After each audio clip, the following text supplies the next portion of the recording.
C'est vers les années 70 qu'il y a toute une révolution identitaire et toute cette pensée va être portée par la notion de l'authenticité. Je m'appelle Samy Balogi, je suis artiste plasticien. On se rend très rapidement, ou peut-être vers la fin du film, que la nomenclature de l'arbre est donnée d'après un contexte politique. Et qui est un contexte politique post-colonial, c'est-à-dire au lendemain de l'indépendance du Congo. Et c'est vers les années 70 qu'il y a toute une révolution identitaire, tout un intérêt politique de pouvoir s'autonomiser, se réaffirmer.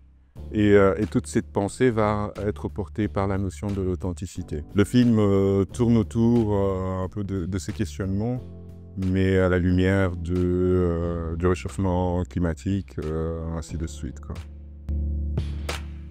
En fait, j'ai toujours fait des courts-métrages, des vidéos, des films expérimentaux. J'ai fait des collaborations avec des formats de documentaires, ainsi de suite. Le cinéma, je pense que ça a toujours été une passion, ça a toujours été une option pour moi.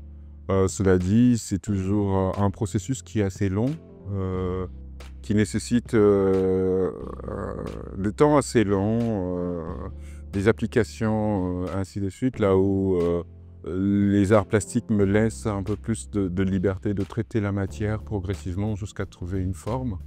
Mais là, pour le coup, j'étais quand même dans une position, effectivement, où je pouvais aborder la question, mais du point de vue du cinéma, en respectant les règles, quoi. Mais tout en combinant avec d'autres projets à côté, donc voilà.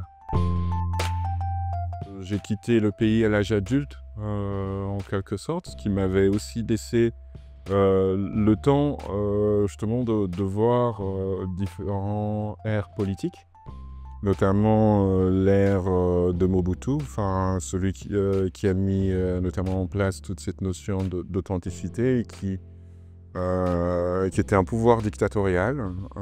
Puis j'ai vu le pays sombrer dans une crise à la fois politique et économique vers les années 90. En 97, il y a eu le coup d'État avec un nouveau gouvernement, puis ainsi de suite.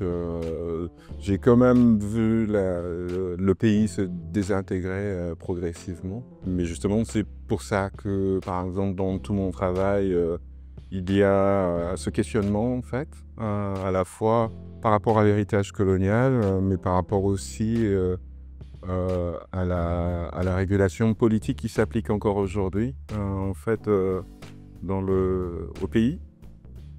Et c'est ça qui m'anime, enfin, en quelque sorte.